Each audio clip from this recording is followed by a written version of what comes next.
So welcome back to the TCM community. Today is a special day. I'm here with Felip Caudet, and we're here in Amersfoort where he teaches Japanese Moxibustion.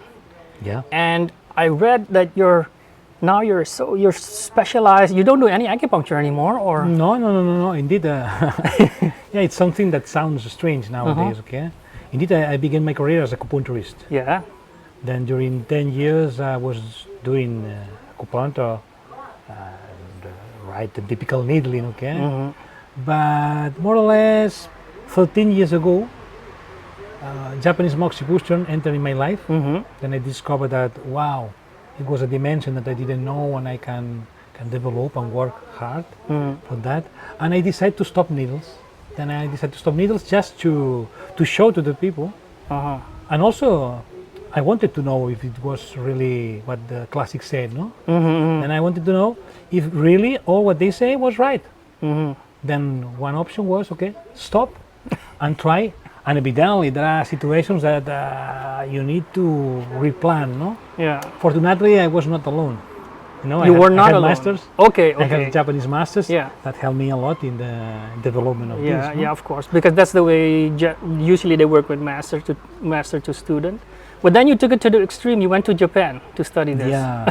Well, my story is a little bit not common, you know, in this story, because indeed, I was doing TCM acupuncture. I mean, the most regular Chinese way of doing, you know. And one day I had the idea, why not to write a book about Moxibustion? Because at the epoch, I thought that Moxibustion was something like the cigar. Yeah. I think, I guess, as thousands of people in the world think that the only way of do moxa is with cigar, the no? version like Then I thought, this is easy. At the epoch, I thought that it was easy, and maybe I can write something for explain to the people, especially, you know, I am physical therapist too. Yeah. Then I thought, these people don't know too much about Moxibustion. Then why not? No. Then, you know, I began to do a research on the net, and, you know, things of life. I met a master in Brazil. Okay. A Brazilian master that also was a man that was a acupuncturist and physical therapist, but was someone who wrote 2 books about Japanese Moxibustion. Then I said, oh, it exists. I didn't know that, you know, this stuff. What is that? He began to tell me about that Moxibustion. Oh, and you know, the situation was very, very special. No, the man has suffering a leukemia. He was in a very serious situation. Then we connected very, very well. Then he began to explain me all what he knew about that. And wow, you can imagine, I was surprised. Oh, a new way of understanding body and also the techniques. Then was very shocking for me. Then after our encounter, we'll talk for a long time. Unfortunately, finally he died. He was a master. In Brazil, he was very, very known. Who was this? Is Augusto Cunha. Okay. Master Cunha.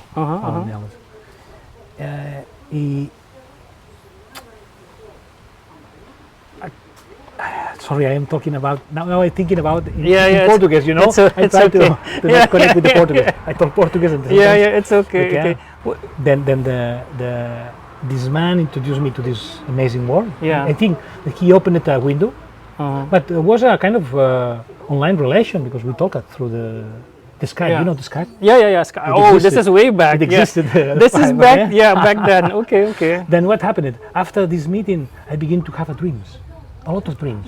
Then during 3 weeks, I have dreams about Moxibustion. Every morning when I woke up, I say to my wife, you know, Moxibustion. And she said, oh my God, you are crazy. I said, no, sure it means something. You know, and it was just the question that moved me a lot. Then just that year, the most important master on Japanese Moxibustion, especially in one style called Fukaya Style. Just that year, he traveled to the States. Okay. Then at the epoch I didn't know anything about Japan. Then I talked a little bit in English and I say, okay, I have to meet this guy. Then I take a plane and I arrive there. And the man, when I met him, he said, what you are doing here? And I say, I want to learn all about moxa. And the man smiled. And after this, my life changed completely, you know. We began a very deep relationship. And we passed all the time talking about moxa. He was teaching me about moxa all the time. Then I come back to Spain.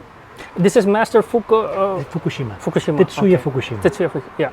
Then I was, wow, shocked with that. Very excited, you know.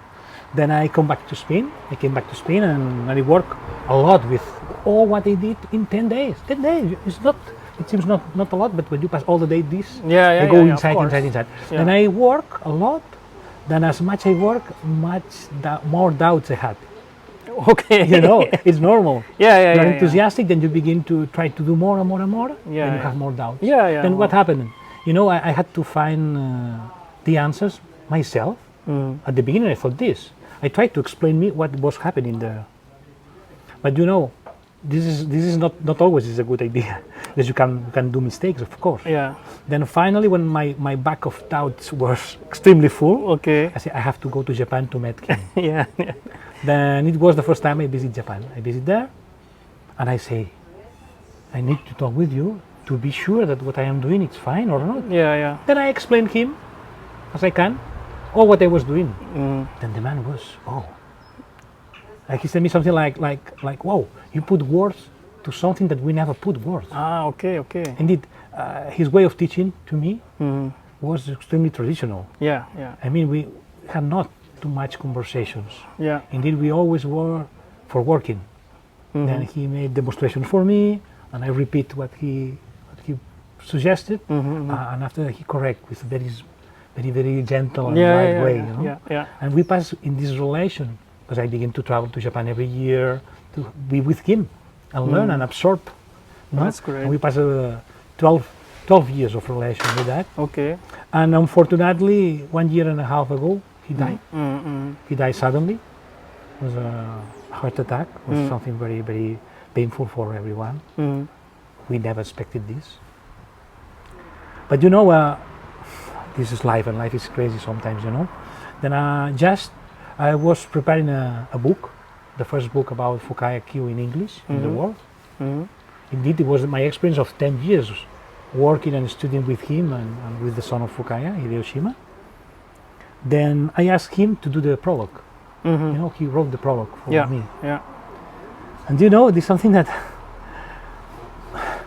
he sent me the prologue 1.5 months before he's dead, no? Yes. And it was possibly was the last text he wrote about, no? Then when I saw the text, you know, I said, oh, he said me things that he never said me in person. In person, yeah. Because always our relation was a kind of be there, no?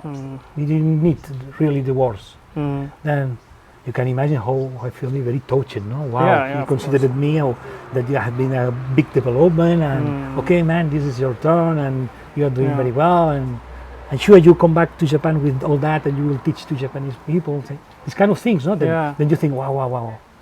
Then after he died, then the sense of the test took another character, and from a beautiful wishes or thinkings passed to be a kind of testament, you know. Now you have to take your backpack for that, and you have to teach this stuff to the people, no? Then at the beginning you can understand I was teaching already at the epoch, but it was a kind of change, you know. When you lost your master, this is like you lost your dad, no? Then you need to put things in a place, no? Then perspective. You know, before when I had doubts, I had him. I always say, oh, maybe next time in Japan I discuss with him about this, no? Now it's not possible. No. Then I awake to, okay, now you are the one who have to give the answers to the others. Then this is a big responsibility. You know, at the beginning it was a little bit stressful. I have to confess this. Yeah, of course. But now it's different. Now I understood the dimension of this. Then it's a style of moxa that is not very known.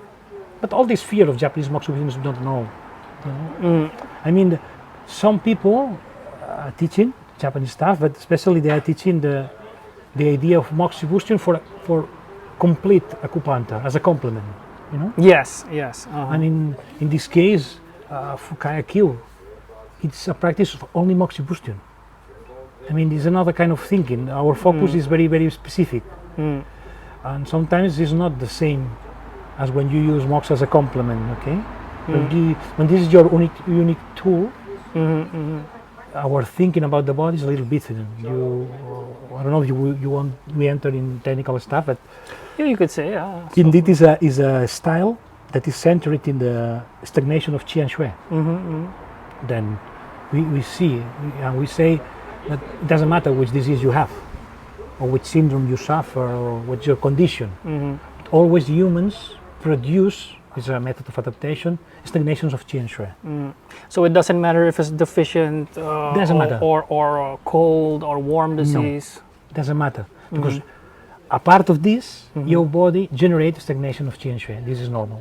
Humans, we are limited by the skin. I mean, it's a limited body, the space is Of course. Then in our imbalance, we have to be adapted to this, to the imbalance. Then one way is to create this. I'm wondering, do you take into consideration the climate? Like South America is different than Northern Europe? I don't know. We take, of course, the external factors and the internal factors are something that we consider. And of course, all the knowledge we have on Chinese medicine, we profit this, of course. It's the only thing that at the moment of seeing the body, we reduce this to the simplicity of the stagnation of qi and shui. Then we have developed a big skills on palpation to understand how is the stagnation, where is the stagnation, and how we need to work to change this. Then evidently the external factor for us is something that we consider maybe to adapt the technique.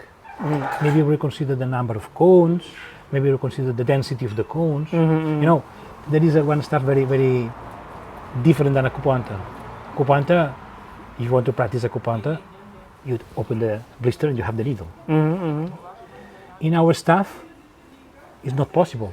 We have a fluffy substance that is a moxa, it's something spongy, and we have to model and roll the tool. Your tool, yeah. Then in this moment we decide a lot of things. We decide the density, and the density have things about the level of dispersion, the size, the shape, a lot of factors there. So in a way, you have more when you're modeling your tool, because like needles, you're choosing your needles, but they're already pre-made. But you're actually modeling your tool, so you can really customize it for the problem. Completely. Completely. We have to say, I know that in our field, always we say this, no, we do a very, very fit treatment for the patient. No, we try to adapt completely all the, but in this specialty, still is more. You know, we work with the stagnations, I say, that we feel, and we feel the conditions of these stagnations, the level of density, the reactivity when we press, okay? Then we decide the tool in relation to this. Then I have to say, your way of adaptation is completely different to my way or to another way. Then still is more the idea that I'm doing a treatment that only it's valid for you and not for another person. Yeah, of course. Yeah. You know, and also we work a lot, because this is another reality that sometimes stress the student. When they teach this the first time on TCM students, because we tend to study in the schools that the point location is always there. No? I mean, but it's not that the point is not there. It's only that the conditions that we are searching for maybe sometimes are not expressed in the regular point, okay? Yeah. I mean, if I have a tool like direct Moxibustion, this direct Moxibustion, this is an Asian stuff, okay? Then I'm not talking about modern stuff, okay? No. This is very, very old. Yeah. Okay? Then the direct Moxibustion maybe is the technique that still have the flavor of the Neijin. Neijin, when we took the text, we take the text and we read Moxibustion, they are not talking about the Seeger. I'm sorry. No. A lot of people think. That's true. A lot of people think the Seeger, the Moxa box. No, in this old text, they talk about cauterization, about burning.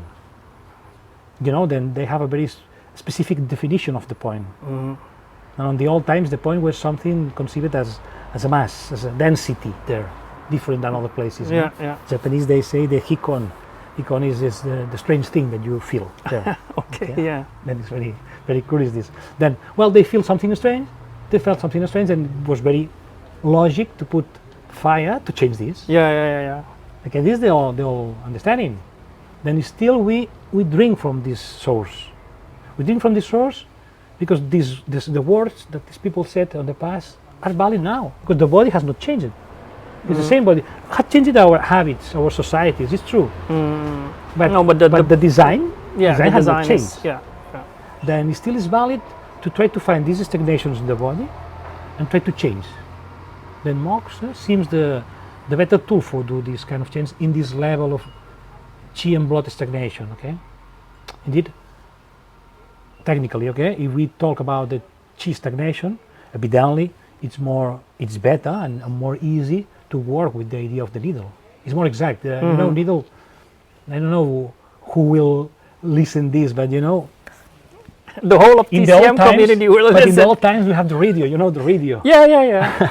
And to put just the channel that you want to listen to music, you need the tune button, no? Yeah. Okay, then I think that acupuncture is like this. It's a kind of extremely exact tune button. We can manage the stuff of the qi very exact, okay? And moxa have not the same level of exactitude. Moxa have something that the needle have not. That is a strong power. Then in case that we are talking about stagnation of qi, it seems more adequate. Think about the needle. But when we think about stagnation of qi and shui, we need to include something physical. Okay, blood is not the blood. That's blood. No. It's the tissues. Okay, it's more. Then we did include this concept. We need to reconsider. Maybe it's not more interesting to use a moxa, a direct moxibustion, because it's stronger in this idea of unblocking stagnation.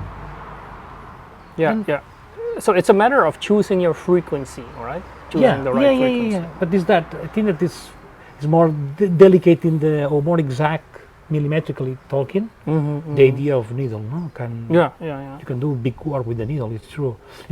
Some people ask me, why you do only moxa?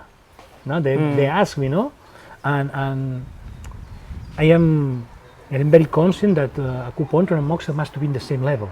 But nowadays it's not that. No. And the community is very often that people practice a lot of acupuncture. And then complementary is moxa. And in some countries, well, there have do moxa. But there also, in Beijing, where I also studied, there's a big department only for moxa. Yeah. It's only moxa. Yeah, but evidently China is different in the relation with moxa. Yeah. But in the rest of the world, there are a lot of countries that then say, oh no, this is forbidden. The smoke, the smell is inconvenient. Yeah. And we are losing, when we do this, we are losing a big part of the practice. You take the old text, and the old text talk about the acupuncture and moxibustion. Herbal medicine is that, moxa, acupuncture. How do you do it in your clinic? Do you have with the smell and? Well, I have to say that I had been doing moxa for a lot of years. Then I'm lucky because my neighbors never complain about this. But indeed, I have a clinic, not a big clinic, and I open the windows. Not a problem. So you don't have a special. Indeed, in the past I installed a system of removing the smoke. But because I was very comfortable with the situation, I always forgot to connect. So you just do it. Yeah. Finally, I don't do. But I have to say, because a lot of people complain about this, that nowadays we have technology for that. Existing machines that you put over your patient, like in the kitchen, no? Yeah. And you can do your moxa stuff, and immediately the smoke is removed and no smell.